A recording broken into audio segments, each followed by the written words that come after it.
Hi everybody and welcome back to Lost Genre Reddit Stories. A quick info before we begin. Today's video has two stories and both of them have updates. Now let's get started with the first one.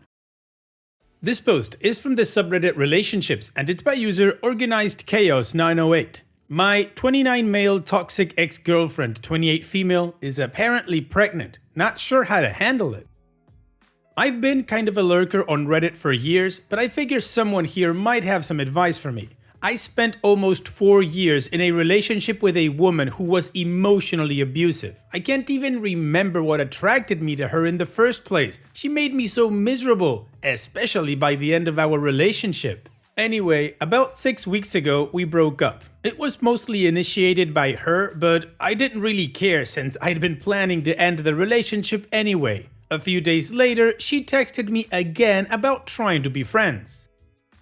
My friends begged me not to, but I still loved her. I've kept in contact with her, which usually ends badly for me. She still had a hold over me that I was finding it hard to break. She started to blame me for the end of our relationship and claimed that I was having an emotional affair at the end, and that's why we didn't work out. We had a massive disagreement a couple of weeks ago and I finally decided I needed to go no contact with her. I told her that we had attempted a relationship and attempted friendship and it clearly wasn't working.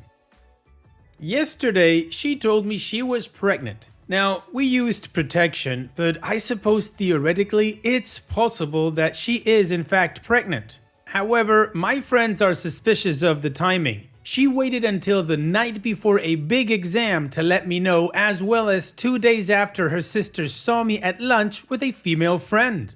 I've never wanted children and she knows that, but she always made it clear she was against termination. Since I'm responsible for the situation, I'd help her raise the kid, but I would be miserable. A couple of my friends are convinced that she's not actually pregnant and is just hoping to get me back into a relationship. I honestly wouldn't put it past her, but she's not stupid and she couldn't fake a pregnancy forever. I'm not even sure what's going on or how to handle it.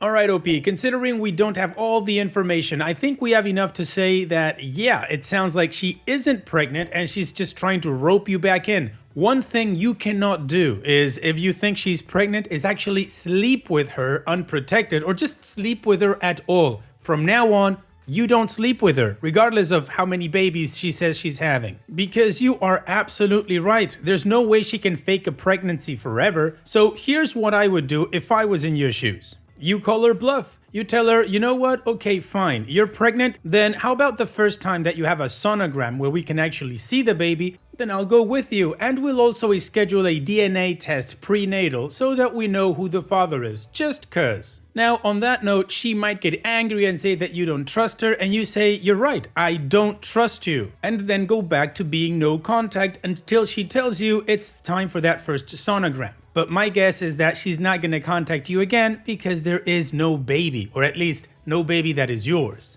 Now, on the off chance that there is a baby, you've got two choices. You can resign your parental rights or you can be involved in the child's life. But again, I don't think there's a baby here, so these are like very backup plans. And what do you guys think about this whole situation? What would you do if you were in OP's shoes? Let me know in the comment section, and now let's move on to the community comments to see what they said. Drunk on Martinis says, you just wait. Whether she is or is not pregnant will reveal itself with time. Your friends are right. It's incredibly likely she's not pregnant, so try not to sweat it. It's not a bell you can unring anyway, so no use freaking out over it. What's done is done. If in 8 months or so she has a kid, you get a paternity test and go from there. Obviously, if it's your kid, you won't have a choice but to pay child support, etc. I recommend you go no contact until then. Admiral Riffraff says she's a classic narcissist, clearly, and a pro at manipulating you. Block all forms of contact. This girl is not pregnant, and if she is, it's not yours. She's trying to guilt you into getting her way. She'll be begging for you to come back before long, saying she's changed, she loves you, she was confused, whatever. Never let this thing back into your life. Block her, don't speak to her, let her run around crying and whatever. You are better off without her. Look into things like hoovering and love bombing and gaslighting under narcissism, and read up on being in or getting out of a relationship with a narcissist. It'll help you prepare for all her tricks and help you to heal. Little Stray says, I've actually had a similar experience. 4-year relationship with an abusive girlfriend who broke up with me, but I was ready to get out. Then I, for some reason, believed as friends she was no longer abusing me. Only going no contact worked. She even had one of her exes try to Facebook friend me.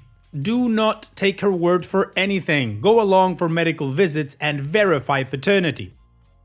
And in the future, OP, don't have intercourse with someone who's against termination if you don't want kids. Be on the same page about the consequences of sex before engaging in it. And listen to your friends. Lean on friends and family. Even if the child is yours, you do not need to maintain a sexual or romantic relationship with the mother to be a great dad. Don't stay together for the kid. Lawyer up. And of course, it shouldn't go without saying, but don't ever, ever, ever have sex with her again.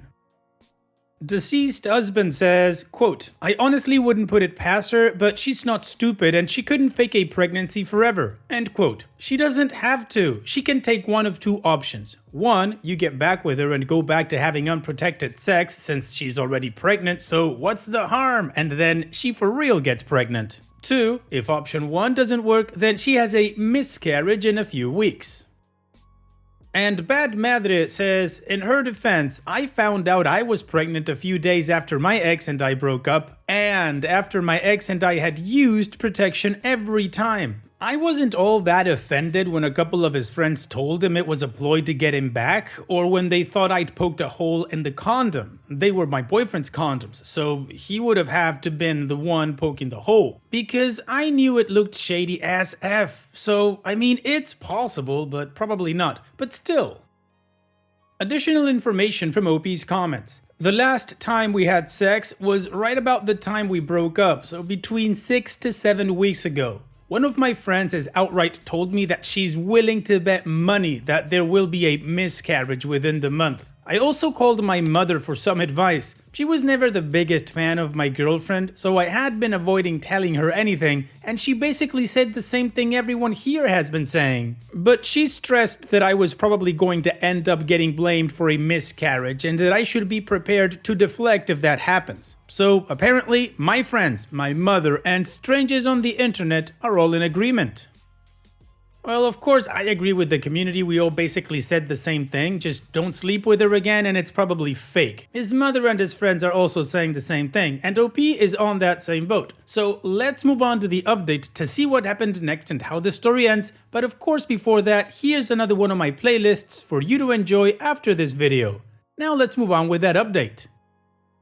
In a shocking twist that I'm sure will surprise no one, my girlfriend is not actually pregnant. Now, she hasn't gotten around to faking a miscarriage or anything of that level quite yet, but I'm sure it's coming since she doesn't know that I know.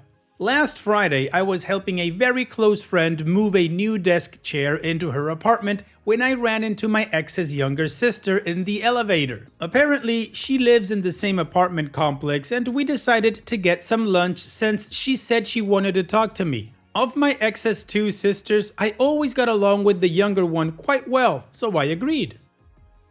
Just for a bit of context, I come from a tiny family. I have no cousins of my mother's side and like 2 on my father's side, neither of whom live in America. My father has a very close friend who's always been like an uncle to me, and he has a niece that lived with him on and off for years, who's always been like family. So when she started going to school near me, he asked me to keep an eye on her in case she needed anything. She was who I was helping move.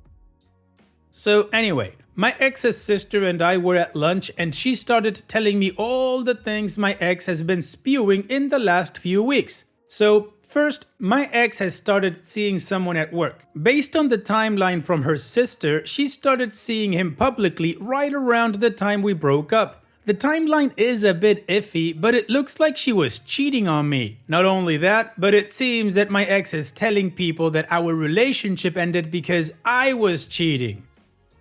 She also stressed that I had broken up with her because I thought she was too old and was now sleeping with my friend. By the way, this friend is like barely legal and I still consider her family, which she knows because I introduced her to my ex as my cousin when we were still dating. She also told both her sisters that she had told me she was pregnant because she wanted us to get back together since she was still in love with me, or at least my family's money. Those of you who predicted that her plan was to tell me she was pregnant to convince me to have unprotected sex and actually get her pregnant were correct.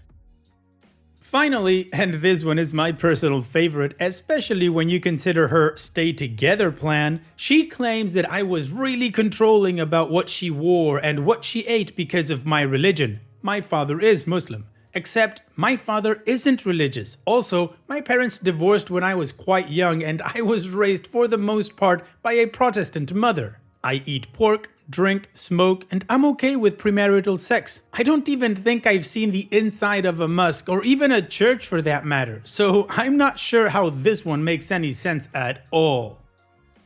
Apparently, my ex's new thing, since I'm no longer in contact with her, is to just slander me to all our mutual friends or anyone who might know me, which is fantastic because that's exactly what I need. She also tried to get her sister to let her use her phone to text me since I blocked her number, but she refused on the grounds that I obviously didn't want to talk to her.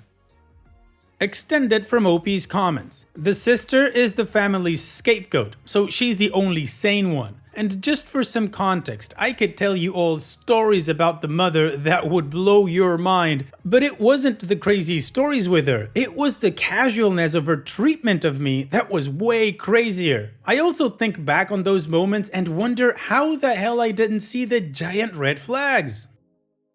So, I started seeing my ex around fall 4 years ago, but didn't meet her family until over a year later at Christmas. We were both in school in the South, and she was from New England, and since we were both doing research during breaks, we didn't have a chance to go until then. Anyway, her mother's first words upon meeting me were focused on my skin tone. For most of my life, I was the half Middle Eastern kid in the Deep South, so I've developed pretty thick skin against that crap. I just kept my mouth shut because I was in love and who knows what I was thinking. My ex made a couple of half-hearted attempts to get her to stop but gave up quickly. This woman served pork chops and mashed potatoes with bacon for dinner. When I served myself, she goes, "I thought your people didn't eat pork." At this point, I couldn't bite my tongue and went, "Who, Christians? I was raised by my mother, she's a Christian." This was the point my ex intervened and kind of dragged her mother away, which was a blessing because I can take the racist comments, but I will not take anyone insulting my mother. My ex was also very well aware of this fact. Her mother had insisted I stay with them for some reason, so when I came downstairs the next morning, I saw my ex showing her mother pictures of Thanksgiving at my mother's house and a weekend visit we had made to my father's place. Her mother started asking me what my parents did for a living. Now, my mother's family comes from money. My mother also works a job where she does very well for herself. My father also made quite a bit for himself in the US. This is something my ex's mother was unaware of. What do you know? She stopped making racist comments, and if my ex's uncles said something, which they did pretty often, she would glare at them until they stopped. Anyway, that's the story of how I put up with casual racism from my ex's family for almost 3 years because I was kinda blind. Also, being wealthy makes up for being brown. My ex's mother also called me after we broke up to try and convince me to get together with her again. Woof, OP, you didn't just dodge one bullet, you dodged a whole artillery campaign here. Fantastic mixture that you ran away from, narcissists, racists, and gold diggers. Wow. So good for you, OP, for doing the right thing and getting out of there. And on that note, here's wishing you the best in the future, OP. Thank you for sharing and take care. Now, let's move on to the next post that, like I said in the beginning, also has an update.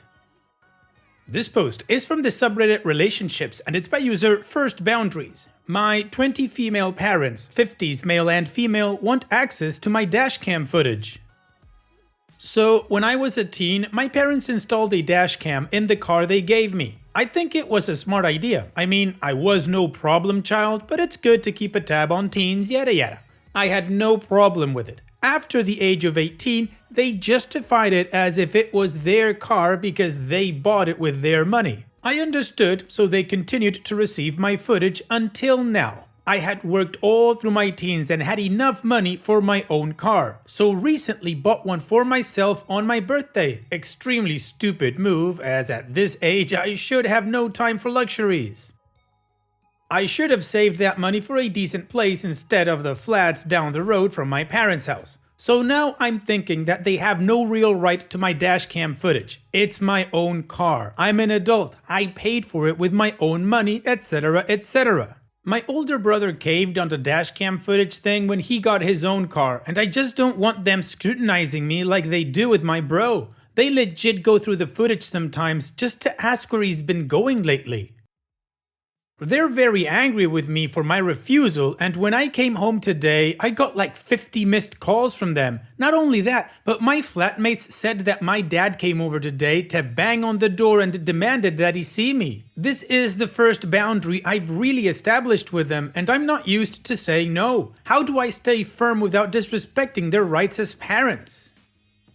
Excuse me, OP? Their rights as parents? They are your parents, but they have no rights over you. You're an adult. You're not a child anymore. They have no say. It is your car, like you said. You bought it with your own money. Again, they have no say. And the fact that they believe they do is ridiculous. Now, your brother doesn't have a spine, so he caved to them. You don't do that. Don't let them bully you. Now, I don't know if you depend on them for anything else. Hopefully you don't. And if you don't, if you've got all the strings that you can cut right at your disposal, then do it and tell them that they don't have a say in your life, that if they want a relationship with you, they need to treat you as an adult with the freedom that comes and the fact that you own your life and you now get to do whatever you want. If you F it up, it's on you. If you do great, it's on you as well. They don't have a say and they get an opinion if they're asked for one. That's as far as it goes. So what do you guys think about this situation? What would you do if you were in OP's shoes? Let me know in the comment section, and now let's go check out those community comments.